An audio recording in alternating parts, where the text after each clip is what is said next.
दोस्तों, आपने money heist, squid game, all of us are dead और स्ट्रेंजर थिंग्स जैसी कई बेहतरीन वेब सीरीज तो देखी ही होगी। छोड़ो यार, वो थी 2022 के पहले की बातें। आज हम बात करने वाले हैं नेटफ्लिक्स पर अवेलेबल ऐसी टॉप 5 वेब सीरीज के बारे में जो हाल ही 2023-24 में रिलीज हुई और एक अच्छी हिंदी डबिंग के साथ नेटफ्लिक्स पर अवेलेबल है, जिन्हें आपको एक बार जरूर देख लेना चाहिए। वीडियो में आगे बढ़ने से पहले आपको बता दें कि आपने अभी तक हमारे चैनल को सब्सक्राइब नहीं किया है तो प्लीज इसे सब्सक्राइब कर लीजिए ताकि आपको मूवी और वेब सीरीज से रिलेटेड रिव्यूज और अपडेट मिलते रहे। तो चलिए शुरू करते हैं। नंबर 5 पर है एक्शन ड्रामा पर आधारित एक ऐसी हॉलीवुड वेब सीरीज जिसमें एक एलिट स्पेशल फोर्स को न्यूक्लियर जितना बड़ा बम डीएक्टिवेट करना है और दुनिया को इस भयानक खतरे से बचाना है। इस सीरीज के अंदर हमें जबरदस्त मांस मसाला देखने को मिलता है, वो भी कंप्लीट एडल्ट सीन के साथ, जिसमें आपको दबा के इरोटिक सीन देखने को मिलेंगे, जिसके कारण सीरीज में इंटरेस्ट आपका पूरा बना रहेगा, लेकिन अकेले देखना पड़ेगा। तो 6.8 IMDb रेटिंग और एक अच्छी हिंदी डबिंग के साथ नेटफ्लिक्स पर अवेलेबल है ओब्लिटेरेटेड। सीरीज की ड्यूरेशन की बात करें तो सीरीज में टोटल 8 एपिसोड है, वो भी प्रत्येक एपिसोड 50 मिनट का है। यदि आप 18+ हो और आप एक ऐसी वेब सीरीज की तलाश कर रहे हो जिसमें एक्शन ड्रामा मांस मसाला के साथ भरपूर इरोटिक सीन्स हो तो ये वेब सीरीज कंप्लीटली आपके लिए ही है।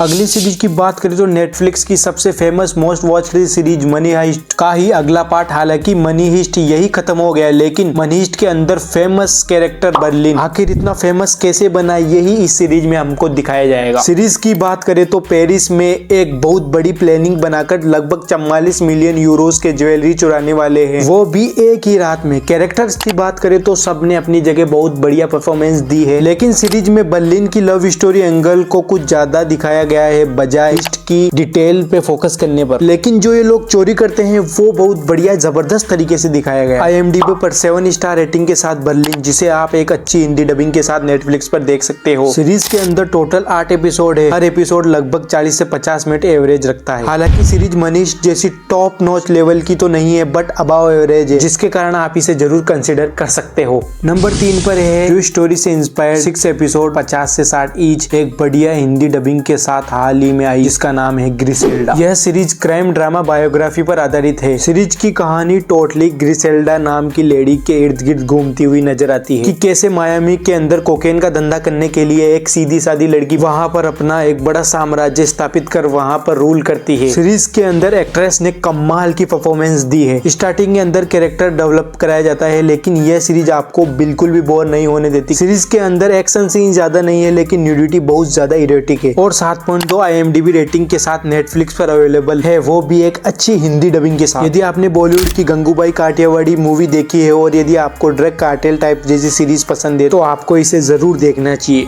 नंबर 2 पर है एक ऐसी थ्रिलर मिस्ट्री सीरीज जिसमें होता है क्राइम। अब क्राइम करने वाले मर्डरर को इस सीरीज में गैस करना बिल्कुल इम्पॉसिबल है। इस सीरीज में हर मोमेंट पर मिस्ट्री है और साथ ही साथ बहुत ज्यादा ट्विस्ट और फन है, जिससे आप सीरीज में टोटली एंगेजिंग रहते हो। सीरीज में है एक रिटायर्ड पुलिस लेडी जिसके बच्चे और पति दोनों का मर्डर कर दिया जाता है। अब ये लेडी अपने तरीके से इन्वेस्टिगेशन करके पता लगाती है कि आखिर ये मर्डर किया किसने, और साथ ही साथ 2024 में सबसे ज्यादा देखी जाने वाली सीरीज बन चुकी है। 238 मिलियन वॉच ओवर, यानी कि यदि किसी ने ये सीरीज स्टार्ट की तो इसे पूरी देख के ही छोड़ा है। 6.2 IMDb रेटिंग और एक अच्छी हिंदी डबिंग के साथ नेटफ्लिक्स पर अवेलेबल फूल मी वंस। सीरीज के अंदर टोटल 8 एपिसोड है, हर एपिसोड ईच 40 से 50 मिनट एवरेज के साथ। यदि आप डार्क मिस्ट्री सस्पेंस से भरी जबरदस्त सीरीज देखना चाहते हो तो ये सीरीज आपके लिए ही है। नंबर 1 की सीरीज पर बढ़ने से पहले यदि आपको ये वीडियो अच्छी लगी हो तो प्लीज इसे लाइक कीजिए। नंबर 1 पर है मेरी पर्सनली फेवरेट एक कोरियन एक्शन ड्रामा सीरीज जो कि हिस्ट्री एडवेंचर पर बेस्ड है। सीरीज की बात करें तो सीरीज में उस समय की बात बताई है जब कोरियन जापानीज के अंडर में था, यानी कि जापानीज कोरियन पर रूल करते थे। उस समय ये लोग अजीबो गरीबो एक्सपेरिमेंट कर रहे थे और एक भयानक क्रीचर बना रहे थे, वो भी एक लेडी के अंदर इंसेक्ट करके। सीरीज के अंदर काफी जबरदस्त सीन है जिसे एकदम खूंखार तरीके से दिखाया गया है। सीरीज के अंदर ऐसा कोई एक डिपार्टमेंट नहीं है जिसको मैं कह सकूं कि यार ये मुझे वीक लगा। सीरीज को देखने के साथ ही इंटरेस्ट बढ़ते ही जा रहा था। इन शॉर्ट, एक साइड सीरीज के अंदर आपको दिखाया जाता है कि कैसे क्रीचर को बना रहे हैं और वो कैसे बढ़ रहा है, मकसद क्या है इसके पीछे, और दूसरी साइड इन्वेस्टिगेशन चल रही है, एडवेंचरस मिस्ट्री चल रही है और उस टाइम पर जापानीज लोगों का कोरियन पर कैसे शोषण किया जाता था और इन दोनों टाइमलाइन का एक दूसरे से क्या कनेक्शन है, सीरीज में बहुत ही बढ़िया तरीके से दिखाया गया है। 7.3 IMDb रेटिंग और एक अच्छी हिंदी डबिंग के साथ नेटफ्लिक्स पर अवेलेबल गैनसुंग क्रीचर। सीरीज के अंदर 2 पार्ट्स के साथ टोटल 10 एपिसोड है। हालांकि सीरीज कम्प्लीटली 18+ है, यानी कि सीरीज के अंदर ब्रूटल और एडवेंचरस सीन जबरदस्त तरीके से देखने को मिलते हैं। तो यदि आप 18+ हो और आप मिस्ट्री ड्रामा सस्पेंस से भरी बहुत ही जबरदस्त सीरीज को देखना चाहते हो तो ये सीरीज आपके लिए मस्ट वॉच है। तो यार आपने इनमें से कौन सी वेब सीरीज देख ली और आपको कौन सी वेब सीरीज पसंद आई या आप कौन सी वेब सीरीज देखने वाले हो, कमेंट सेक्शन में जरूर बताना। धन्यवाद, मिलते हैं नेक्स्ट वीडियो में।